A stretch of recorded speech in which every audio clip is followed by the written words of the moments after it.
Parallel and perpendicular lines. Parallel lines are really easy. Parallel lines have the same gradient.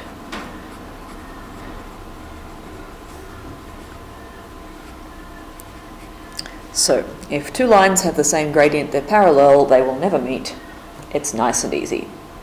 Has to be the same gradient. Obviously, a gradient of 3 and a gradient of negative 3 are opposite. They are not parallel. They will cross.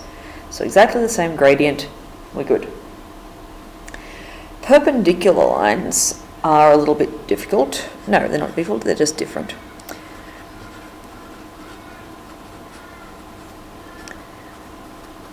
To distinguish between the two gradients, we call them gradients M1 and M2,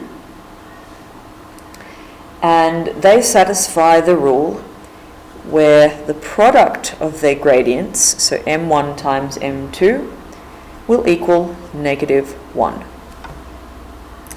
So if the product of two gradients is negative 1, then those two lines are perpendicular. Perpendicular, of course, meaning they meet at 90 degrees. We can rearrange this if we wanted to have this in the form of M2. We would divide both sides by M1 and we would get negative 1 over M1. So it's worth noting M1 and M2 are negative reciprocals of each other.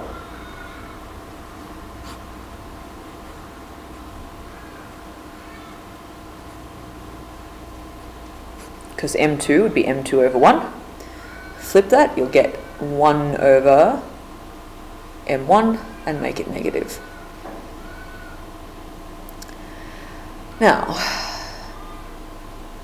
the two things we need to be able to do are, firstly, to tell if two lines are perpendicular, parallel, or neither, and secondly, to use this information. So, you will need your line to be in the form y equals mx plus c, because you need to be able to tell what the gradient is. So if your line is not in y equals mx plus c form, you will have to rearrange it. This one is, that's great. This one's not. So this is 2y equals x plus 5. Y equals a half x plus 5 over 2. It's also worth remembering that a half x is the same as x over 2. So if you saw a half x and then you saw x over 2, those have the same gradient. Just mentioning that. Since the gradients here are the same, you would say that. Please give your reason when you say they're parallel. Don't just say yes or parallel.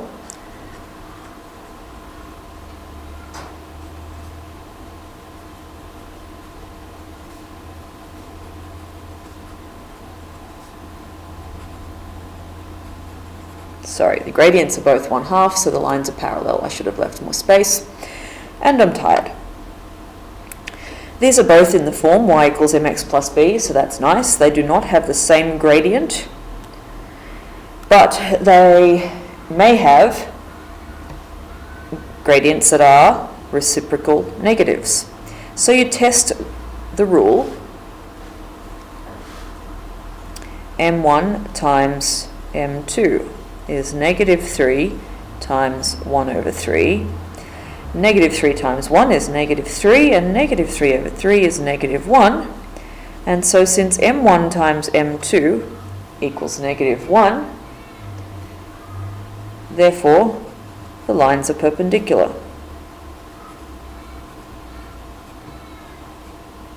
So if that rule works out, that you multiply the gradients and you get negative 1, then they're perpendicular. We're going to have to rearrange both of these. So taking 3x from both sides, dividing by 2 on both sides.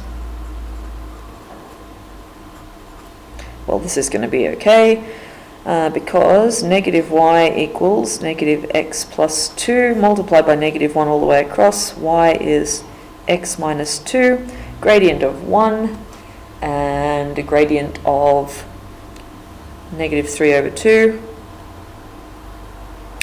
So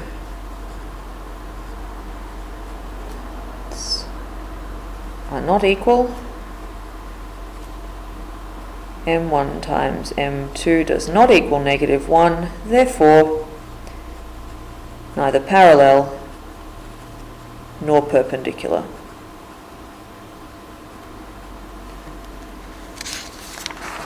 And the second type of question we might have to work out is they say, please find the equation of the line that's parallel to this or perpendicular to this and passes through a particular point. Now the steps for solving these are you use the information to find the gradient. If you're given the y-intercept, so if it said and the y-intercept is 5, well great, you've got the gradient and the y-intercept, you can give your equation. If, however, they've just given you a different point, substitute m and the point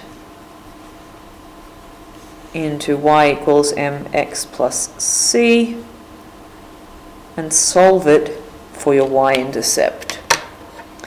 So, since it's parallel to y equals negative 2x plus 7, therefore you say your gradient is negative 2. Take y equals mx plus c and substitute in x and y and m. And it's a good idea actually to write x is 1, y is 9, 9 equals 1 times negative 2, sorry that should have been negative 2 times 1, mx, plus c, 9 equals negative 2 plus c, 11 equals c. So that is your y-intercept, and from there you can give your line of y equals negative 2x plus 11. Do not, this is another dead fairy error and I'm honestly hoping none of you make it. This is just one point on that line. Your aim is to get a line in the form y equals mx plus b, c, and that means you need the y and the x. The only reason you're using this point is to substitute it in so you can solve for c. You then go back to y equals mx plus c and put in just c and the gradient to get the rule. Your aim is to get the rule. The rule needs y and x in it. I've seen some people give me, what would that be? That would be 9 equals 1 negative 2. It's a big horrible mess. Don't do that. Give me the rule. Okay, finding the equation of the line perpendicular to this one, and it passes through 3, negative 2. So, because it is perpendicular to this, I need to find the gradient, and I use m2 equals the negative reciprocal of m1. This is m1.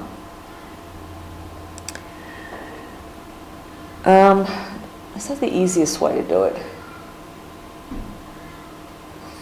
Yeah, I suppose. You can sort of skip, like, reciprocal, this is going to be 4 over 3, and negative, it's going to be negative 4 over 3. If we're showing proper working, however, m2 equals negative 1 over 3 over 4. And depending on how we think about equations, about fractions, remembering that this is a division, really what's happening here is m2 equals negative 1. This is a divide, and when I'm dividing by a fraction, I multiply by the reciprocal, and what I get is m2 equals negative 4 over 3, which is exactly what I said you're going to get. So it's actually a really good idea to predict your answer first. Take the reciprocal of the gradient, make it negative, and check that your working gets you that. Now that you've found your gradient, we are going back to y equals mx plus c, and we're going to substitute in y is negative 2, x is 3, and the gradient is negative 4 over 3, and we're going to solve that for c.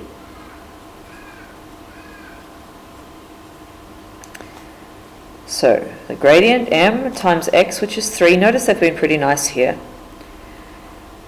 And they've given you a multiplication that's going to work easily. Because negative 4 over 3 times 3 means those two will cancel out. Negative 2 equals negative 4 plus c. Add 4 to both sides. 2 equals c. Therefore my line is y equals, my gradient is negative 4 over 3 x plus 2.